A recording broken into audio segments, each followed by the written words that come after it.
லேவியராகமம் 11ஆம் அதிகாரம் 41ஆம் வசனம். லேவியராகமம் 11ஆம் அதிகாரம் 41ஆம் வசனம். பழைய ஏற்பாட்டில் பக்கம் 139.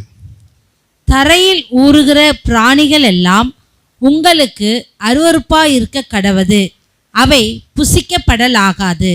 அவை புசிக்கப்படலாகாது அப்படின்னா என்ன அர்த்தம்? அதை சாப்பிடக்கூடாது.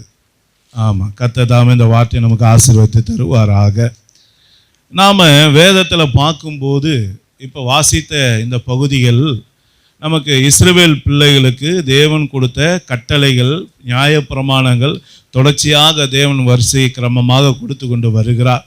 அதில் அவருடைய பிள்ளைகளாகிய அந்த இஸ்ரவேலர்களுக்கு எதை சாப்பிடணும், எதை சாப்பிடக்கூடாது அப்படின்னு சொல்லி அந்த அதிகாரம் அந்த 1ஆம் வசனத்துலேருந்து நீங்கள் வாசிக்கும்போது அதில் தெரிஞ்சுக்கலாம். சரிங்களா? கடலில் வாழ்கிற உயிரினத்தில் எதை சாப்பிட்ணும், காட்டில் இருக்கிறதுல எதை சாப்பிட்லாம், வீட்டாண்ட இருக்கிறதுல எதை சாப்பிட்ணும், எதை சாப்பிடக்கூடாதுன்னு ஆண்டவர் என்ன பண்ணார், அவங்களுக்கு அழகாக சொல்லி கொடுத்துருக்கார். ஆனால் புதிய ஏற்பாடு, அந்த புதிய உடன்படிக்கை காலமாகி ஆண்டவராகிய இயேசு கிறிஸ்து நமக்காக ரத்தம் சிந்தும்படியாக மாம்சத்தில் வரும்போது இந்த காரியங்கள் அப்படியே கர்த்தர் மாற்றி இருக்கிறதை உங்களால் பார்க்க முடியும். என்ன சொன்னார்? வாயில் போகிற எதுவும் மனுஷனை, ஆமாம் அந்த வசனத்தை வாசிப்போமா? மார்க்கு 7ஆம் அதிகாரம் 18-19 புதிய ஏற்பாட்டில் பக்கம் 58. அதற்கு அவர், நீங்களும் இவ்வளவு உணர்வில்லாதவர்களாக புறம்பே இருந்து மனுஷனுக்குள்ளே போகிறதொன்றும் அவனை தீட்டுப்படுத்த மாட்டாதென்று நீங்கள் அறிந்து கொள்ளவில்லையா?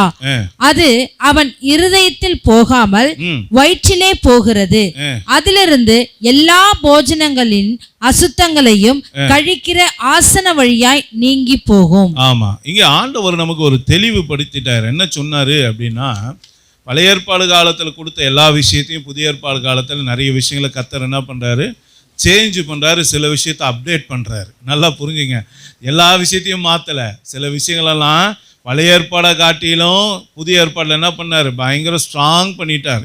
பழைய ஏற்பாடு காலத்தில் ஒரு ஸ்திரீ கிட்ட போய் படுத்து வந்தாதான் பாவம், நல்லா கவனிச்சிங்க. ஆனால் புதிய ஏற்பாட்டில் ஆண்டவர் என்ன பண்ணார், ஒரு ஸ்திரீயை இச்சையோடு பார்த்தாலே நீ அவளோட விபச்சாரம் செய்து ஆயிற்று.